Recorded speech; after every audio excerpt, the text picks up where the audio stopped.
ഇതിപ്പോൾ ശരിക്കും ഒരു 630 വർഷത്തെ പഴക്കം ഉണ്ട് ഈ വെളുത്തുപറമ്പിൽ കുടുംബക്ഷേത്രം.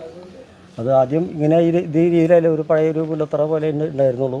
അത് പാക്കാട്ടി തമ്പുരാട്ടിയായിട്ട് ഞങ്ങൾക്ക് തന്നിരിക്കുന്നതാണ്. അത് തരാൻ കാരണം വെച്ച് കഴിഞ്ഞാൽ അന്ന് രാജവാഴ്ച ഉള്ള സമയത്ത് കോടശ്ശേരി കർത്താക്കൾ ഇവിടെ യുദ്ധത്തിന് വരികയും തമ്പുരാട്ടിക്ക് അതിനുള്ള പടയാളികളെ കാര്യങ്ങളില്ലാത്തതിൻ്റെ പേരിൽ ഞങ്ങളുടെ മുത്തപ്പൻ അവിടുത്തെ ഒരു ആശ്രിതനായിരുന്നു. ആ മുത്തപ്പൻ്റെ സഹായം കൊണ്ട് ആളുടെ ദിവ്യശക്തിയാൽ ഈ കുറച്ച് കർത്താക്കളുടെ പടയാളികളെ തോൽപ്പിക്കുകയും കോടശ്ശേരി കർത്താക്കളുടെ പടയാളികളെ തോൽപ്പിക്കുകയും ഈ തമ്പുരാട്ടിയുടെ ഒരു സേനാനായകനുണ്ട്, അതിവിടെ പടിഞ്ഞാറെ നടയിൽ ആ കൽക്കുരിശ്, അതായത് കവലക്കാട്ട് കൊച്ചുവറി എന്ന് പറയാം, ആളെ വെടിയേറ്റ് മരിക്കുകയും അതോടനുബന്ധിച്ച് ഈ ശവശരീരം മറവ് ചെയ്യാൻ സ്ഥലമില്ലാതെ അമ്പഴക്കാട് പള്ളിയിൽ കൊണ്ടുവന്നു. അപ്പോൾ അവിടെ മറവ് ചെയ്യാൻ പറ്റില്ല എന്ന് പറഞ്ഞു. അപ്പോൾ വൃത്തിയായതിൻ്റെ പേരിൽ അവിടെ മറവ് ചെയ്യാൻ പറ്റില്ല എന്ന് പറയുകയും അവിടെ തിരിച്ച് പോന്ന് കൊട്ടി ആ പടിഞ്ഞാറൻ നടയിൽ അവിടെ ഒരു വിശ്രമിക്കാനായിട്ട് ഇറക്കി വെച്ച് കഴിഞ്ഞ ആ സമയത്ത് ഇതിനെ പാക്കാട്ടിയിൽ തമ്പുരാട്ടിയിൽ നിന്ന് വിവരം പറഞ്ഞു, ഇങ്ങനെ ഒരു സംഭവം ഉണ്ട്, അവിടെ മറവ് ചെയ്യാൻ പറ്റില്ല, അതിൻ്റെ പേരിൽ അങ്ങനെ സ്ഥലത്ത് കൊണ്ടുവന്നിട്ടെന്ന് പറഞ്ഞു. അപ്പോൾ തമ്പുരാട്ടി പറഞ്ഞു കഴിഞ്ഞാൽ ഈ പാക്കനാരെ കണ്ട് വിവരം പറയാനാണ് പറഞ്ഞത്. പാക്കനാരെ സഹായം കൊണ്ടുള്ള ഈ യുദ്ധത്തിൽ ജയിച്ചത്. ആളെ കണ്ട് വിവരം പറഞ്ഞാൽ ആളെ പോവഴി പറഞ്ഞു തരുന്നു പറഞ്ഞു. ഈ പാക്കനാർ ആ വഴിക്ക് വന്നപ്പോൾ അതിൽ ബോഡി കാണാൻ ആവശ്യപ്പെട്ടപ്പോൾ അയാളെ സമ്മതിച്ചില്ല, സാറിനോട് സമ്മതിച്ചില്ല. ആരൊന്നും നിങ്ങൾ എന്തെങ്കിലും ചെയ്യുന്നു പറഞ്ഞു. അതിനെ പിന്നെ പാക്കാട്ടി ഇപ്പോൾ വിവരം പറഞ്ഞ് തിരിച്ച് വരുമ്പോഴേക്കും ഈ ബോഡി എടുത്ത് പൊക്കാൻ നോക്കിയിട്ട് പറ്റിയില്ല. അങ്ങനെ രണ്ടാമത് തമ്പുരാട്ടി എടുത്ത് ചെന്നപ്പോൾ തമ്പുരാട്ടി പറഞ്ഞു കഴിഞ്ഞാൽ ആളെ തന്നെ കണ്ട് വിവരം പറയാം, തെറ്റും പാവം പറഞ്ഞു കഴിഞ്ഞാൽ ആളെ തന്നെ വഴി പറഞ്ഞു തരുന്നു പറഞ്ഞു. അങ്ങനെ ഈ ആളെ കണ്ടുപിടിച്ച് ആളെടുത്ത് കാര്യങ്ങളൊക്കെ പറഞ്ഞു കഴിഞ്ഞപ്പോൾ ആൾ ബോഡി കണ്ടിട്ട് പറഞ്ഞു നിങ്ങൾ അവിടെ തന്നെ മറവ് ചെയ്ത് ഇറങ്ങുന്നുണ്ടാകുന്നു. അതാണ് ആ കൽക്കുരിശ്, ഇപ്പോൾ ഉള്ള കൽക്കുരിശ് ആളുടെ ശവകുടീരാണ്. ഈ കാലക്കാട്ട് കൊച്ചു പറയുന്ന ആളുടെ ശവകുടീരാണ്. ഒരു 630 വർഷത്തെ പഴക്കം ഇപ്പം അതിനും ആ പള്ളിക്കും ആ കൽക്കുരിശിനും ഈ ക്ഷേത്രത്തിനും നിലവിലുണ്ട്. പിന്നെ വെച്ച് കഴിഞ്ഞാൽ ഞങ്ങൾക്ക് ഇത് കിട്ടിയതെന്ന് വെച്ച് കഴിഞ്ഞാൽ തമ്പുരാട്ടിയുടെ ഇഷ്ടപ്രകാരം, അതായത് ഈ ദാനമായിട്ട് തന്നതാണ്.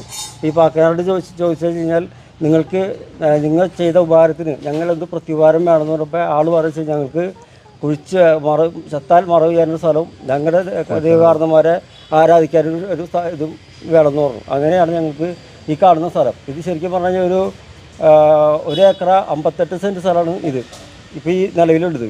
അതിലിപ്പോൾ 58 ഉള്ളൂ, ഒരേക്കർ ഇല്ല. പിന്നെ താഴത്താണെങ്കിൽ ഒരു 10 വർക്കി നേരം കുളിക്കാൻ കുളമാണ്, അതും കൂടി ഞങ്ങൾക്ക് ദാനമായിട്ട് തന്നിരുന്നു. ഇപ്പോൾ ആ ഒരു പ്രത്യുപകാരത്തിൻ്റെ പേരിൽ തന്നെയാണ് ഞങ്ങളിപ്പോഴും അവിടേക്ക് കൊറ്റപ്പള്ളിക്ക് നടകയറി ഞങ്ങളുടെ വഴിപാട് കാര്യങ്ങളൊക്കെയായിട്ട് ചെല്ലുന്നത്. പിന്നെ ഈ പള്ളി പണിയുന്ന സമയത്ത് വെച്ച് കഴിഞ്ഞാൽ അവിടെ സ്ഥലം വിണ്ടു കയറുകയും അത് തമ്പുരാട്ടിയെടുത്ത് അറിയിച്ചിട്ട് തമ്പുരാട്ടി പറയുന്നത് ഈ മുത്തപ്പൻ്റെ സാന്നിധ്യത്തിൽ വേണം അത് ചെയ്യാനായിട്ട്. അതിന് മുത്തപ്പനാണ് അവിടെ പള്ളിക്ക് വേണ്ടി തറക്കല്ലിട്ടത്, മുത്തപ്പനാണ്. ആ മുത്തപ്പൻ വെളുത്തുച്ചമ്മട്ടി മുത്തപ്പൻ എന്ന് പറയാം, സാധാരണ പാലിയങ്ങൂറ്റി മുത്തപ്പൻ എന്നാണ് പറയാം. പക്ഷെ പള്ളിയിൽ അതിൽ നാമധേയം കിടക്കുന്നത് വെളുത്തുച്ചമ്മട്ടി മുത്തപ്പൻ എന്നാണ്. ആളാണ് ആ പള്ളിക്ക് തറക്കല്ലിട്ടതും. അതോടനുബന്ധിച്ച് തന്നെയാണ് ഞങ്ങൾ ഇപ്പം എല്ലാ കൊല്ലം വർഷം തോറും കാർന്നന്മാരായിട്ട് കൊണ്ടുനടന്ന ആ ആചാരം ഇപ്പോഴും ഞങ്ങൾ തുറന്ന് മക്കളായിട്ട് ഞങ്ങൾ നിലവിൽ കൊണ്ടുപോകുന്നത്. ഇവിടുന്ന് പോയി അവിടെ ചെന്ന് കഴിഞ്ഞാൽ വൈകിട്ട് പ്രദക്ഷിണം കയറുന്നവരെ ഞങ്ങൾ അവിടെ കൊട്ടുംകളി കിഴക്കേപ്പുഴ കൊട്ടുംകളി ഉണ്ടായിരിക്കും. ആ പ്രദക്ഷിണം കയറി കഴിഞ്ഞ് കഴിഞ്ഞാൽ അതിൻ്റെ പിന്നാലെ ഞങ്ങൾ ഒരു 15 മിനിറ്റ് അതിന് പിന്നാലെ ഞങ്ങൾ ഇവിടുന്ന് കൊണ്ടുപോകുന്ന നെൽവിത്ത് ഉണ്ടാവും. അവിടെ പിരിയുന്ന പണം, ഞങ്ങളുടെ നടയിൽ വരുന്ന പണം, അതെല്ലാം കൂടി അവിടെ ചെന്ന് അവിടെ മുത്തിര നടക്കെ പറ നിറച്ച് ആ പണം അവിടെ സമർപ്പിച്ചിട്ടാണ് ഞങ്ങൾ അവിടുന്ന് ഇങ്ങോട്ട് തിരിച്ചു വരാം. അപ്പോൾ അവർക്ക് സന്തോഷം എന്നൊരു പേരിൽ പ്രസാദമായിട്ട് ഒരു വില പൂവൻപഴം അവർക്ക് തരും. പിന്നെ അതിൽ ദക്ഷിണ അത് എത്രയെന്നുള്ള അറിയില്ല, എങ്കിലും കുറച്ച് ദക്ഷിണയായിട്ട് ഞങ്ങൾക്ക് തരും. ഞങ്ങൾ അങ്ങനെ ഒരു കണക്ക് പറഞ്ഞതിനെ ഒരു മേടിക്കാനോ ഞങ്ങൾ ഇന്നുവരെ മുതിർന്നിട്ടില്ല. അത് കാർന്നന്മാരായിട്ട് കാണിച്ചു തന്നാൽ അതേ പ്രകാരം തന്നെ ഇപ്പോഴും ഞങ്ങൾ ചെയ്തിട്ടുണ്ട്. ചേട്ടാ എത്ര ദിവസത്തെ നോയമ്പെടുത്തിട്ടാണ് ഈ കർമ്മങ്ങൾ ചെയ്യുന്നത്? കർമ്മങ്ങൾ വെച്ച് കഴിഞ്ഞാൽ ഇത് ഇവിടെ ഇപ്പോൾ ശരിക്കും എല്ലാ വെള്ളിയാഴ്ച ഇവിടെ പൂജകളുണ്ട്. അതോടനുബന്ധിച്ച് ആ പൂജയോടനുബന്ധിച്ച് എല്ലാവരും അങ്ങനെ നോയമ്പ് കാലത്ത് ചെയ്യാറുണ്ട്. പിന്നെ ഈ ഒരു ചടങ്ങ് വെച്ച് കഴിഞ്ഞാൽ മാക്സിമം ഒരു 21 ദിവസം പൂജ നോയമ്പെങ്കിലും മാക്സിമം ചെയ്യും. ഈ വേഷം കെട്ടുന്ന ആൾക്കാർ എന്തെങ്കിലും ചെയ്യും. പണ്ടൊരിക്കലും നമ്മുടെ ഇവിടെ ഈ ഇത് നിർത്തലാക്കിയല്ലോ, അതിനനുസരിച്ച് കുറെ അനിഷ്ട സംഭവങ്ങൾ വന്നായിരുന്നു. അത് പള്ളിയിലായിരുന്നു, ഇവിടെ നിന്നുണ്ടായിരുന്നില്ല, പള്ളിയിലായിരുന്നു. പള്ളിയിൽ അതിൻ്റെ അനിഷ്ട സംഭവങ്ങൾ കുറച്ചുണ്ടായിരുന്നു. അതവിടെ കുറച്ച് വ്യക്തികൾ അത് കമ്മിറ്റിക്കാരുടെ അതുകൊണ്ട് അറിവില്ലായ്മ കൊണ്ട് വന്നൊരു സംഭവങ്ങളായിരുന്നു. ഈ അമ്പലം സ്ഥാപിച്ചിട്ട് എത്ര വർഷമായി ഇവിടെ? ഇതിപ്പോൾ പുതുക്കി പണിതിട്ട് ഇപ്പോൾ 2012 മാസം 2012. അതിന് മുന്നേ മുല്ലത്തറയായിരുന്നു. മുല്ലത്തറ വഴി ഉണ്ടായിരുന്നു ആദ്യം. കാർന്നമാർക്കുണ്ട്. അത് ഇവിടുത്തെ പൂജയെല്ലാം കഴിഞ്ഞതിന് ശേഷം മരിച്ചുപോയ മുത്തപ്പന്മാർക്കും മറ്റുള്ള കാർന്നമാർക്കും ഞങ്ങളിവിടെ സങ്കല്പ കർമ്മം ഞങ്ങളോട് ചെയ്യില്ല. ചെയ്ത് കഴിഞ്ഞതിന് ശേഷം ഞങ്ങളോട് ഇറങ്ങാറുണ്ട്. കള്ളും പൊടി വെച്ചുള്ള കർമ്മം ചെയ്യാറുണ്ട്. മതി. പിന്നെ അത് തുടങ്ങിയപ്പോൾ അപ്പുറത്ത് ചെറുലഭദ്രാളി ഉണ്ട്.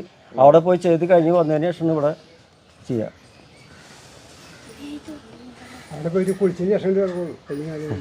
ചരങ്ങരയിൽ അമ്പലത്തിലെ ദേവിയും തമ്മിൽ ചേർത്തി അനീതി എന്ന് പറയുന്നുണ്ടല്ലോ, അതിന്റെ കാര്യത്തിനെ കുറിച്ച് അത് ചരിത്രം പറയുന്നുണ്ട്. അത് എങ്ങനെയാണെന്നുള്ളത് നമുക്കറിയില്ല. കാർന്നമാരെ അവിടുത്തെ പ്രതിഷ്ഠ നടക്കുന്ന സമയത്ത് കിഴക്കൻ നടയിൽ വരുമ്പോൾ ഞങ്ങളുടെ കൊട്ടും കളിയും ഞങ്ങളുടെ ആൾക്കാരെല്ലാവരെയും മുത്തിക്ക് കാണണം എന്നാണ് ഒരു സങ്കല്പം. അങ്ങനെയാണ് ഐതിഹ്യം. അങ്ങനെയാണ്. അതായത് പ്രദക്ഷിണ ഇറങ്ങുന്ന സമയത്ത് നിങ്ങളവിടെ കൊട്ടും കളിയായിട്ട് കിഴക്കൻ നടയിൽ അവിടെ ഇല്ല. ഇത് മുത്തിക്ക് ഒരു സന്തോഷം. മുത്തിയിൽ വരവേൽക്കും ഞങ്ങൾ. അപ്പൊ അവിടെ ചടങ്ങ് എപ്പോഴും തുടങ്ങണം? നമ്മുടെ ഇവിടുന്ന് പോയി കഴിഞ്ഞാൽ പിന്നെ അവിടെ കൊട്ടും കളിയായിട്ട് വൈകുന്നേരം വരെ ഉണ്ടാവും. വൈകുന്നേരം വരെ ഉണ്ടാവും. കണ്ടിന്യൂസ് ആയിട്ട് അവിടെ